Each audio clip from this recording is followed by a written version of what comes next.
डबवाली का एकमात्र latest variety का ऑल फैमिली शोरूम। हमारे यहाँ बच्चों व लेडीज के स्पेशल हर तरह की फैंसी व लेटेस्ट वैरायटी उपलब्ध है।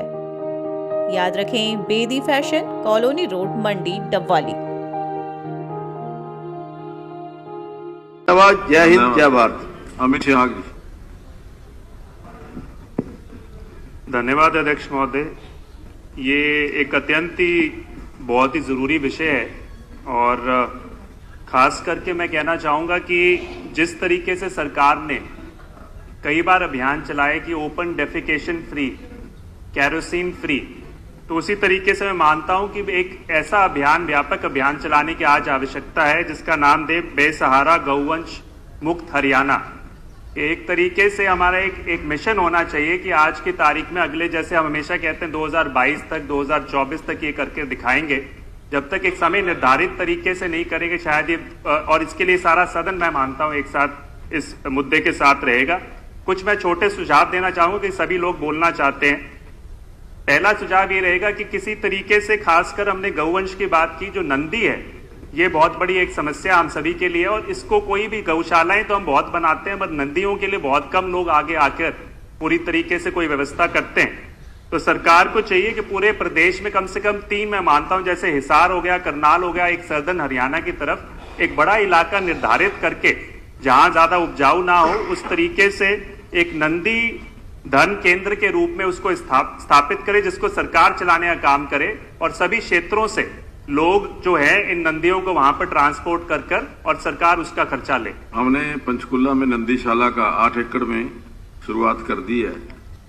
जो हमने पंचकुला में इसी तरीके से हमारे यहाँ पर भी है, वो सामाजिक संस्थाएं चला रही है और व्यापक बड़े स्तर पर हो तो बहुत बड़ी सुविधा मिलेगी। दूसरा, एक सीमांतर क्षेत्र जो है, जैसे मेरा क्षेत्र है डबवाली क्षेत्र, पंजाब से सटा हुआ, एक सेंट्रल गवर्नमेंट की नोटिफिकेशन है कि 50 किलोमीटर के दायरे में दूसरा प्रदेश कोई भी पशु मंडी नहीं लगा सकता। मगर इसके बावजूद हमारे यहाँ पर मौड़ मंडी है, किलियां वाली मंडी है, जहां पर पशु मंडी लगती है, और जो भी इस मंडियों में इस तरह के जो बेसहारा पशु होते हैं, जो कामयाब पशु नहीं है, उनको छोड़ दिया जाता है, वो हमारे प्रदेशों में आते हैं। इसको हरियाणा प्रदेश को, मुख्यमंत्री जी को खास इंटरेस्ट लेकर दूसरे प्रदेश से बात करके इन मंडियों को खत्म करवाना चाहिए ताकि हमारे प्रदेश को एक राहत मिले। इसके साथ साथ मैं मानता हूं इंडस्ट्रीज को अगर आप इंसेंटिव देने का काम करें, अगर वो गौशालाओं को अडॉप्ट करें, कुछ गौशालाओं को अडॉप्ट करें और उनको इंसेंटिव इसके एवज में देने का काम करें, तो एक, मैं मानता हूं, एक सुविधा हमें मिल सकती है। गौशालाओं को चलाने के लिए अधिकतम वो लोग राजनीतिक व्यक्तियों के पास या समाज सेवी लोगों के पास आते हैं कि हमें पैसा दीजिए, हमें चलाना है, और बहुत सारे लोग इस कारण से वो गौशालाएं पूरी तरीके से कामयाब नहीं है। अगर इंडस्ट्रीज को हम आगे लेकर आएंगे। जय हिंद, जय भारत। अमित शाह जी।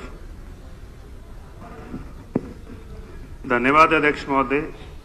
ये एक अत्यंत ही बहुत ही ज़रूरी विषय है और ख़ास करके मैं कहना चाहूँगा कि जिस तरीके से सरकार ने कई बार अभियान चलाए कि open defecation free, kerosene free, तो उसी तरीके से मैं मानता हूँ कि एक ऐसा अभियान, व्यापक अभियान चलाने की आज आवश्यकता है जिसका नाम दे बेसहारा गौवंश मुक्त हरियाणा।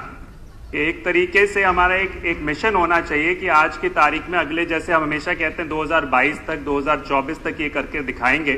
जब तक एक समय निर्धारित तरीके से नहीं करेंगे शायद ये, और इसके लिए सारा सदन मैं मानता हूं एक साथ इस मुद्दे के साथ रहेगा। कुछ मैं छोटे सुझाव देना चाहूंगा कि सभी लोग बोलना चाहते हैं। पहला सुझाव ये रहेगा कि किसी तरीके से, खासकर हमने गौवंश की बात की, जो नंदी है ये बहुत बड़ी एक समस्या हम सभी के लिए, और इसको कोई भी, गौशालाएं तो हम बहुत बनाते हैं पर नंदियों के लिए बहुत कम लोग आगे आकर पूरी तरीके से कोई व्यवस्था करते हैं। तो सरकार को चाहिए कि पूरे प्रदेश में कम से कम 3, मैं मानता हूं जैसे हिसार हो गया, करनाल हो गया, एक सर्दन हरियाणा की तरफ एक बड़ा इलाका निर्धारित करके जहां ज्यादा उपजाऊ ना हो, उस तरीके से एक नंदी धन केंद्र के रूप में उसको स्थापित करे, जिसको सरकार चलाने का काम करे और सभी क्षेत्रों से लोग जो है इन नंदियों को वहां पर ट्रांसपोर्ट कर और सरकार उसका खर्चा ले। हमने पंचकुला में नंदीशाला का 8 एकड़ में शुरुआत कर दी है।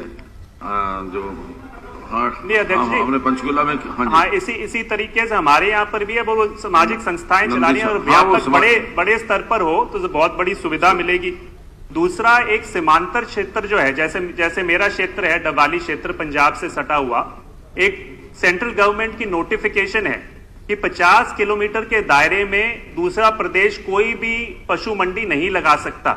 मगर इसके बावजूद हमारे यहाँ पर मौड़ मंडी है, किलियां वाली मंडी है, जहां पर पशु मंडी लगती है, और जो भी इस मंडियों में इस तरह के जो बेसहारा पशु होते हैं, जो कामयाब पशु नहीं है, उनको छोड़ दिया जाता है, वो हमारे प्रदेशों में आते हैं। इसको हरियाणा प्रदेश को, मुख्यमंत्री जी को खास इंटरेस्ट लेकर दूसरे प्रदेश से बात करके इन मंडियों को खत्म करवाना चाहिए, ताकि हमारे प्रदेश को एक राहत मिले।